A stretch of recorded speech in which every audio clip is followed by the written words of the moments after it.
Сәлеметсіздер ме достар? Бізге жазылуды және де бір ғана лайк түймесін басуды ұмытпаңыздар.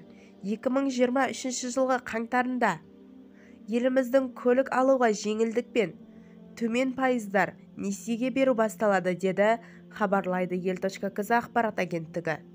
2023 жылдан бастап барлық қолданыстағы бағдарламада бойынша шарттар өзара үйлесімдіріледі.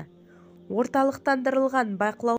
Бұдан әрі бағдарлама бойынша қаражаттардың бірі оператор ретінде даму банкін қалдыру көзделеді.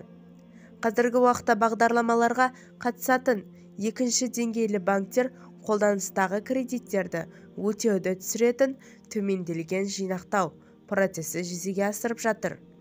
Револьвиттік реттік негізінде жеңілдікпен қарыз беруді бастау 2023 жылғың қаңтарында екінші жартысына қарай жоспарланып отыр деп хабарлайды КДБ мәліметінде.